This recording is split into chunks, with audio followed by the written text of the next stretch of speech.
Behind every bit of mom wisdom is a story of a real mom and real kids just trying to love each other well. Whether you're cozied up on the couch with a mug of coffee, pulling out of car line and heading to work, or out for a walk, you're welcome to join us as we share stories and laugh, learn, and grow together. It's the iMom Podcast. Welcome to this week's episode of the iMom Podcast. I'm Abby with Chloe and Susan and Megan.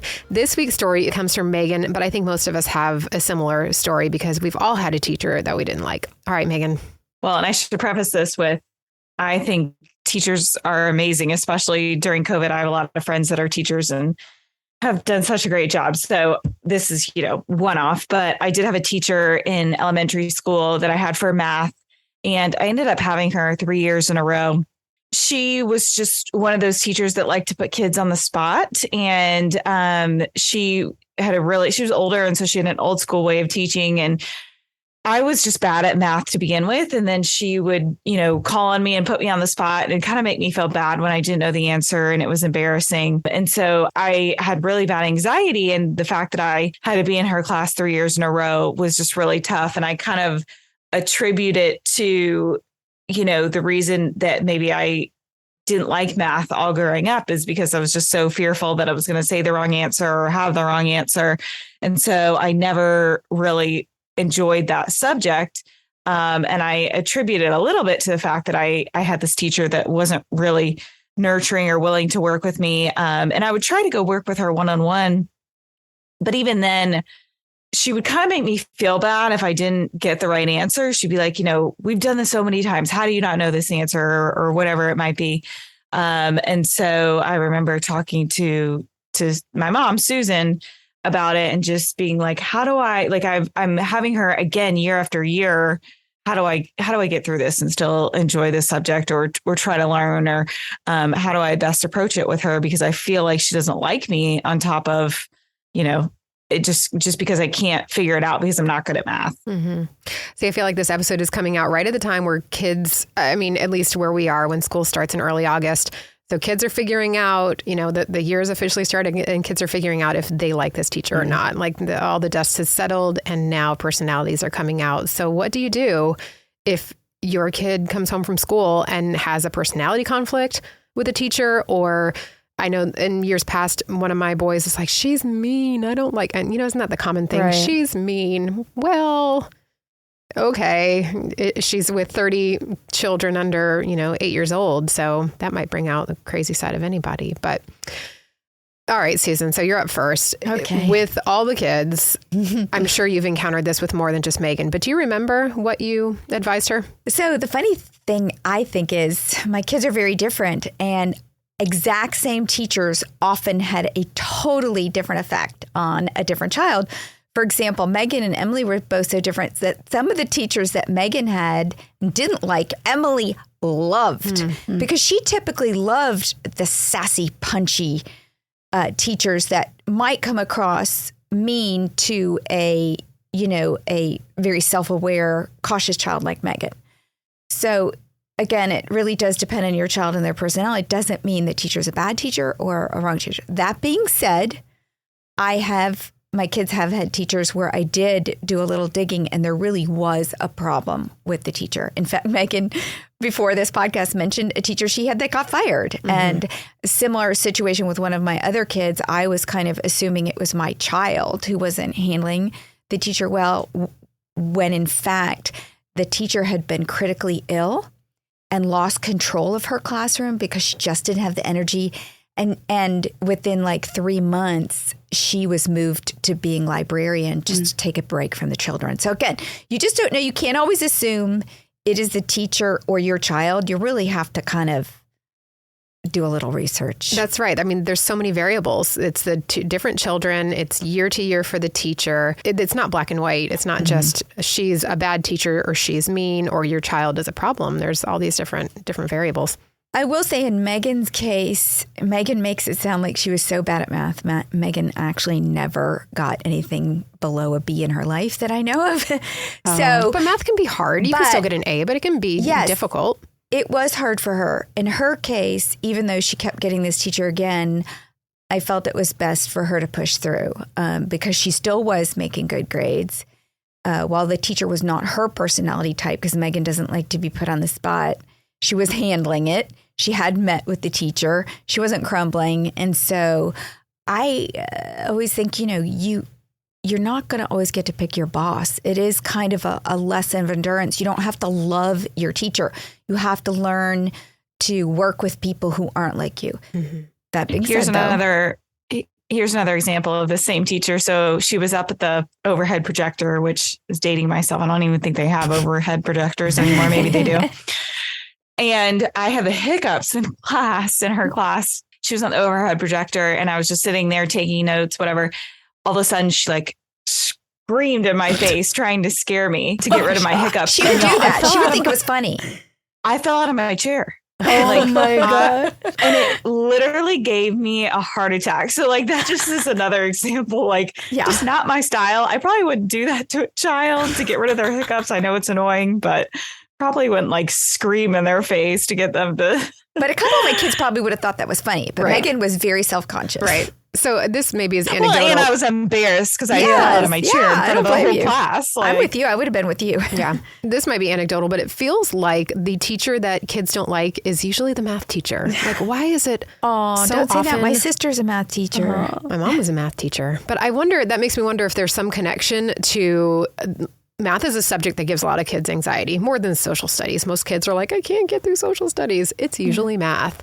So I wonder if it's a subject that gives kids anxiety that makes them maybe project negative feelings onto the relationship and the teacher. Do you think that could have been part of it, Megan? I'm trying to think of other math teachers I had and whether I don't know. I think it was really just this one particular teacher. I don't think it was. Yeah, because when you were in calculus, it was really hard for you, but you loved your teacher. See, when I think about my English classes and my English teachers, I think I loved all of them because I just loved the subject matter. And so all of the feelings were there of this is wonderful and I get it. But with math, it was harder. And so I don't know. I just think there may be something there. I think math, more than any other subject, it has that clear delineation between people who get it and people who don't. Because there's not room for creative interpretation in math. No. 2 + 2 is 4. Yeah. Well, and maybe the teacher that wants to teach math might be a certain kind of personality that's a little more concrete and more strict or rule oriented. And so maybe that contributes to a harder relationship, more complicated relationship with the kids. Could be. I don't know too many funny math teachers. I feel like somebody's going to email us and tell us jokes and be like, I'm a math teacher. Yeah. Yeah. So when is the right time for parents to step in, or when do they just stay back and let the child figure it out for themselves? Because I do think that there is an element of, all right, you are going to have people in your future who are going to be difficult. And so how are you going to handle this, depending on their age, of course? It's so hard, but I will say a story from my own childhood. There was a boy in one of my classes. It was a tough teacher, and it was 3rd or 4th grade. So it wasn't like you were changing classes. You were there all day. And to this day, his name was Tommy. I don't remember what was wrong with him. All I remember is the pain it caused me to watch him get embarrassed, turn red, and tears start streaming down his face when the teacher got frustrated with him. And to this day, I'm traumatized by it. I just felt for this kid. It was so painful what he was going through. I don't know if that was ever communicated to his parents, but I wished for him that somebody would step in. So I think if your child is at the point where it's causing such anxiety that they can't learn, and because learning should be if not fun, it should be something that a desire is being created for in the child. And so that just made me sad. I think if the child's suffering. Yeah. I remember complaining about teachers a lot. I was an average student, and I just particularly remember one of my teachers, and it had to be the 5th grade because it was science fair season where you have to do the whole. Love it. What is the poster board? The trifold. Yeah. I remember I did water, soda, milk, or tea. Which will grow the best plants for me? Oh, Still remember the title. wow, that's good. Didn't give me any awards. Spoiler, it's water. Oh, okay. That's why God made that happen. Yeah, It's water. okay. Cool. But I had a teacher and we clashed heads like the whole time. And I think even though I wasn't an amazing student, I was a respectful kid, and she did not like me. And I felt that. And I complained to my parents a lot. And typically my parents erred on the side of, what are you doing to bother this teacher rather than why is this teacher bothering you? And I had a really hard time with that science fair. And my mom actually did go and talk to the teacher. And I remember being like, why is my mom talking to the teacher? Because I've complained about my teacher so many times and that has never caused her to go talk to the teacher. So I actually called my mom to get some clarity on that as an adult, because I don't know how my 5th grade brain interpreted the situation. So I guess she gave me a really low grade on the science fair project. And my mom was like, you had done everything according to like the rubric she gives out of this is how to succeed at this project. You had followed the instructions. You had done the formula. You had, interviewed X amount of people, everything. And she still gave you a C. So I went in and I said, is this the rubric? Because this is the project. And she actually ended up changing my grade. So Did she give a reason for why she gave you that grade? I didn't get that from my mom. But no, I don't know that. Yeah. Sometimes that grading, it's too subjective. Yeah. It sounds like your mom saw that it was a concrete grading system and that it didn't seem fair. Yeah. Yeah, definitely. See, I think I would have sent my child to the teacher to talk to her himself. Yeah. But maybe she already sensed the tension for you. So that's a good thing. Like she knew that you already were upset with her. And so it was time for mom to step in. Yeah. And I like that idea. I think me being a 5th grader, I was a pretty emotional child. I don't know if I would have handled that conversation well, but I like that idea too. Yeah. Liam and I practiced, my older son and I practiced this last year in 4th grade because I think I told you this story that he had a D in English. And I'm like, son, and I don't want to say math maybe, but that's what I was thinking. And I was like, a D in language arts? I'm like, what's going on? And I looked at the grades and they didn't calculate when I did the average. I was like, these do not come out to be a D, like maybe a B minus. And I said, you need to talk to your teacher and just find out what the story is, just for peace of mind so that you know if this is right. Because if it's wrong, then she needs to change it. So basically the English teacher doesn't know math. Is that what you're saying? That's what I was suggesting, coming from somebody who would make that mistake. And so we practiced it. I said, all right, here's what you can say. I noticed this. I was just checking to make sure.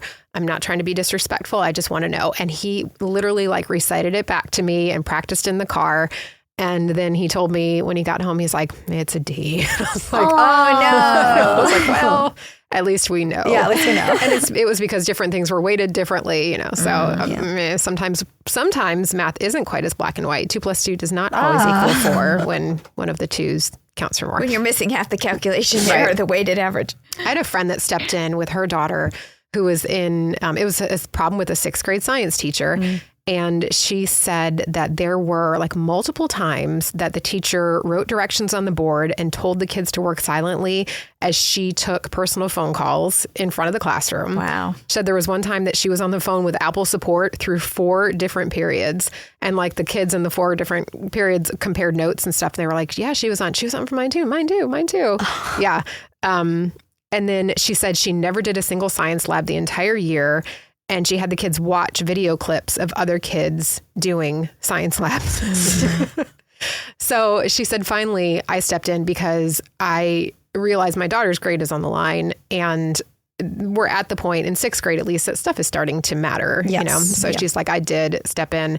And it's not necessarily because of this, but she's no longer employed by the county. So she was not the only one that voiced her concern. Yeah. But I have a question. So my 3-year-old's in preschool, if you can even call it that. I guess it's technically a preschool, but I felt behind the curve or the ball or whatever the saying is. I don't know. Because I heard that there was some politicking going on in the sense of which class to get him into. And he's going into the 3s class. And I was like, already? Like there's politicking going on to get your child into a certain teacher's class for 3-year-olds? Like I was just shocked because I'm like, he's 3, he'll get whatever teacher he gets and I'm good with it. It's not a big deal. I mean, it's a great school. So I feel like all the teachers are great, but it's also only our second year.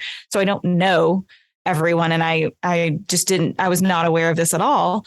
And so at this point, I'm kind of like, okay, he's only 3. Do I let him get whatever teacher he gets at this point? Or is this something I need to be doing? I just feel weird, schmoozing certain people to make sure he gets into a certain class when I really am just going off of hearsay. Because to be honest, I only know one of the teachers. There's 2 classes. I only know one of the teachers. And apparently that's like the teacher that everyone wants their kid to have. But at the same time, I just feel weird doing that because I'm like, he's only 3. Yeah. I think that's a great question. And I think that it's a lot of parents face that reality. If you know that there are 2 teachers, one of them is good, one of them's bad, or one of them's great and one of them's average, do you put in the request? And how do you even go about doing that? Is it like greasing palms? Are we schmoozing? Are we taking people to dinner? What are we doing here? Like, what is who you are and how bad you want it? What is this politicking? Yeah, I think it happens a little bit more probably in private schools or small schools than in the big public schools where the principals are just like no nonsense. However, I will say this. The one thing you can do that I often did, because with 5 kids, I often got to know which teachers were coming up. I didn't know, is pray, Lord, give my child the teacher that will best educate them for life. May not be in the subject, but they're going to learn something. And then, if your heart is sinking as you open their classes and you realize who they got, pray, okay, Lord, give me the lessons to teach my child about having this kind of person as a teacher. Because sometimes if we, what do they call it? It's not the helicopter mom. It's a lawnmower mom that's constantly going ahead of their child, clearing an easy path for them. Well, there's going to come a time where they're not going to have the easy path in front of them. And and I get that, but it's also the thing of like, you can pray about things, but you also don't just like sit back and ask God to bring you $1 million. Like you got to work for it. Yeah. So at what point is it like, you want to make sure that you're, I don't know. I have a hard time between just praying about it and sitting back or actually trying to do something about it to make sure that your child is set up for success. So I would say to that, because I have had concerns about teachers and things, but if I'm just looking to the next year and I see a teacher that I'm not crazy about or I've heard things about, I'm not going to put in the request because my assumption is everybody has heard this and maybe everyone's putting in the request. And like you said, Susan, sometimes you have to have somebody's going to get the bad teacher and you're going to learn something. It might not be math or science or English or social studies, but they're going to come out of the year having learned something. So I'm not going to request, don't give my kid that bad teacher, but go ahead. And I do think know when to call in your chips. If you're the mom who every year for one of your children is asking for a special request, the principal is going to at some point look at you and go, no. But if the principal gets to know you and you're a responsible parent and you deal with things responsibly and you do come in one year and say, look, I know my older child had this teacher. We got through it, but this child really shouldn't for these reasons. And I'm asking for a favor. I know you get a lot of favors asked you, but then you might have some leeway. And then also, how are you supporting the school? Right. I think try to support teachers, principals, try to be that parent that is not the squeaky wheel. And then you can be in the best position to protect the child who may need it at a certain time. You have more opportunities to slip that $100 bill, Megan, if you're on campus more often. Yeah. I mean, I was really in shock because I was like, oh my gosh, I didn't even know I was supposed to be doing this. I feel like I used my one, what's the word I'm looking for? Like used my one card. I played my card when my kids were in kindergarten. I loved my older son's kindergarten teacher. She was wonderful, but all the kindergarten teachers were great. My younger son, when we would go in the classroom, he would see her and stuff, just like through pickup kind of stuff. And so he got to kind of know her. And my little one, I've mentioned this in a previous episode, that he had a really hard time with the first, he does for like the first 6 months of school. He's cried like every year. And so when he was going into kindergarten the next year, I said, can you please just give him the same teacher that the older one had? Because he knows her, he knows the classroom. We have a long road to walk at the beginning of every year. And if he could have this smoothed out, then that would really be great. And I said, I promise I'm not going to be that person that requests every year. And so I think I burned it in kindergarten, but I felt like that was for a legitimate reason. It wasn't a conflict for the personality. It was more of like, at this point, this child just needs a comfortable place. I felt like that was the biggest issue at the time. And I'll say one thing I learned when my second child went to school, she ended up in her second year getting the really tough teacher that Megan never had. And I was a little nervous because this is an old school. Like, I had a friend who had had this teacher. That's how long she'd been teaching. Wow. And she was tough. And I thought, oh my goodness, how's my second child going to do with this? Because, she's just, more outgoing and probably more prone to break a rule or two. And she loved her. Yeah. And in my conferences with that teacher, I learned more about kids and education. She was so wise. Even to this day, if I see her in a restaurant, because she still lives in Tampa, she's retired now, I just hug her. My daughter hugs her. Yeah. She was amazing. Yeah. But I had heard so many tough things about her. Yeah. My mom had that reputation of being a teacher that yelled and a teacher that was really tough. And she has a lot of students come back now and say, you were the best teacher I ever had. And so sometimes we want to protect our kids in a lot of ways. We want to protect them from the hard stuff, but the hard stuff is such a good teacher, literally. Yeah. And yeah. One article, Chloe, that you said a lot of people have been enjoying on social media was what to do when your child doesn't like a teacher.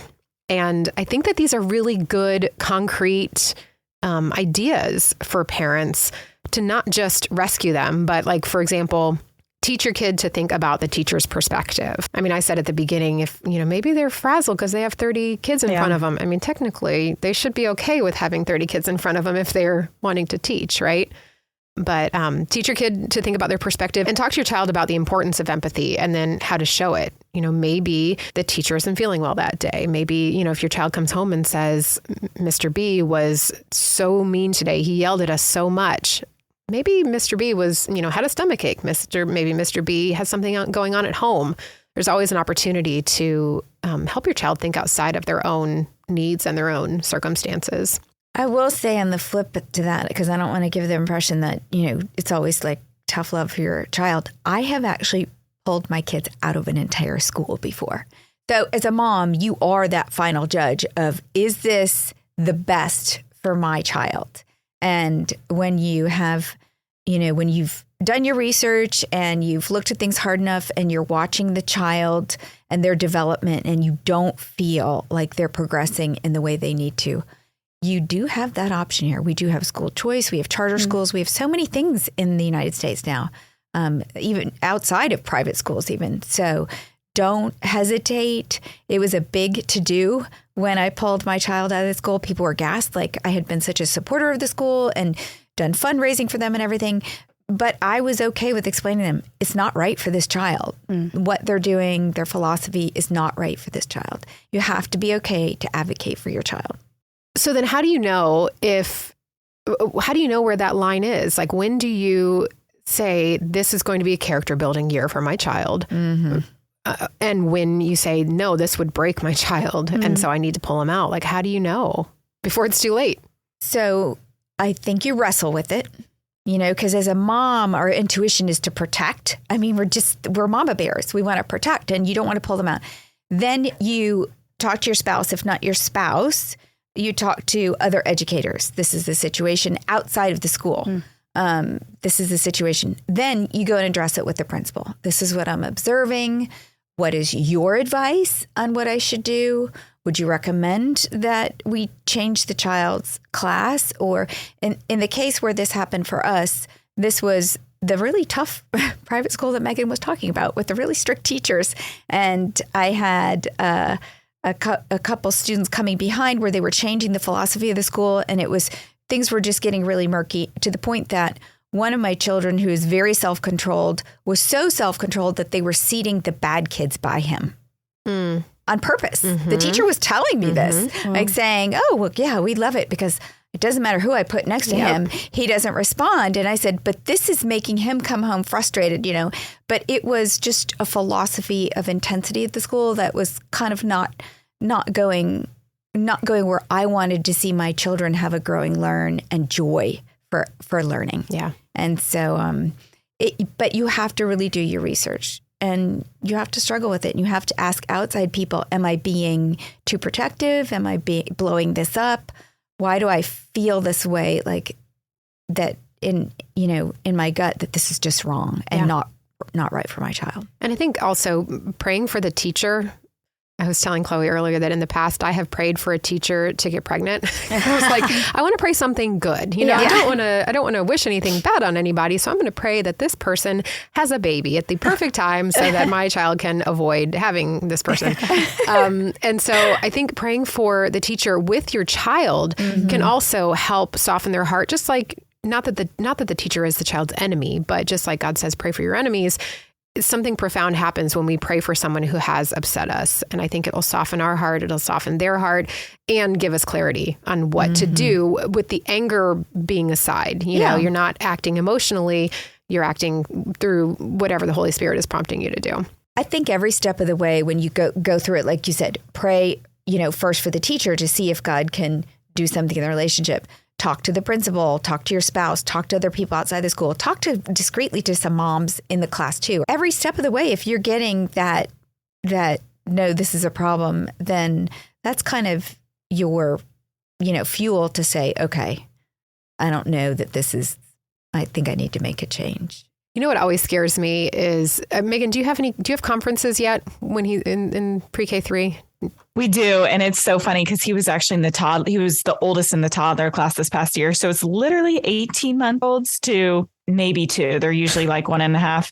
And I'm like laughing. I'm like, what is this conference, this update, this conference going to be about? Like, right. Do you have to sit in like the tiny chairs when you go in? Yes. Yes. No. And they are tiny. That's 18-month-old, like tiny. I was laughing. I was just, and the biggest revelation was that he and this other girl in his class are they said that they were like a married couple. They play and they're inseparable. And then all of a sudden they would get in a little tiff and they would need a break from each other. Oh my God. And then they would come back to each other. But and that he needed to work on sharing, which I think is pretty common for an 18-month-old, but it was comical having a parent teacher conference at that age. I know that if my child has a complaint about a teacher, I want to address it at the conference in a respectful way and just say, he said that there's a couple of things. Do you sense that or whatever? But I always clam up. I always get nervous, or I don't want her to feel like I'm attacking her. As a daughter of a teacher, I often give the teacher the benefit of the doubt. But we do have a couple of printables on iMom that can help you plan out your conference question, know what to say and what to ask so that you can go in with a little bit clearer head and not, trip over your words if you're nervous about it. I will say one of them I think you're referencing is the parent teacher conference worksheet, which I will say with all my kids, keeping track of them and just their progress, I would put in a notebook, and I had them divided by each child. And it was so great to compare them year to year and look at what teachers said about them, because you get a picture of your child in school. So I really, really recommend printing them, thinking of it ahead, because there's a whole series of questions to ask the parent, ask the teacher. And we've had teachers actually tell us, oh my gosh, that was the most prepared parent to ask really important questions during the conference. But for me, it was just looking at comparing the years, like, oh my gosh, 3 teachers in a row have said this about this child. This is clearly not the teacher, it's the child. You learn a lot. Yeah. And I think that teachers love to work with parents who care about their kids. Yeah. And so for you to come in with a worksheet, that means they know that you're serious about your child's education as well. My son is an adult, and just recently, we still talked about this. He's very, what do you call it? He doesn't show a lot of emotion in his face. He had several teachers in a row say to me, I don't think he cares about his work. And I would always say to him, what are you doing that shows you don't care? But it was a look on his face. And he realizes that to this day, that even in his employers, he has to kind of be more emotive and convince them that he really cares about his work, because he comes across as very, what do you call it? Like non-expressive. Like stoic. Right, stone-faced, stoic. Mm-hmm. Yes. Yeah. So it was something he learned. It was actually starting in 4th grade. Wow. So the common thread that I'm hearing through all of this, from like Megan's question about when to request a teacher to that story, to dealing with a difficult teacher, is really seeing the journey from pre-K 3 through college as this whole journey for your child, and not necessarily worrying about the specific teacher unless there's a reason to worry, but saying overall, what is my child learning, and how is my child developing and growing, and how can I help them through this, and turning into this person that they are meant to be and developing into this adult. At the end of the year, your child is going to, especially in elementary school, have sat under one adult 4 hours. I calculated it once. It's a long time. It's, 6 hours a day, kindergarten through 3rd grade, where they're really with one teacher. It's a long time. So they are going to learn something about themselves, about how they process, how they learn. And it may not always be great, but it's going to be something that the Lord's going to use in their future. Has your child had a difficult teacher, and how did you handle it? You can email us through a link in the show notes, because we would love to hear from you. You can also find links there to the articles and the printables that we talked about. And if you want to get more great articles like those, subscribe to our iMom Minute. And thanks for listening. The iMom podcast is hosted and produced by Abby Watts, along with Susan Merrill, Megan Tigner, and Chloe Blumenthal. Edited by Isaiah Gunther.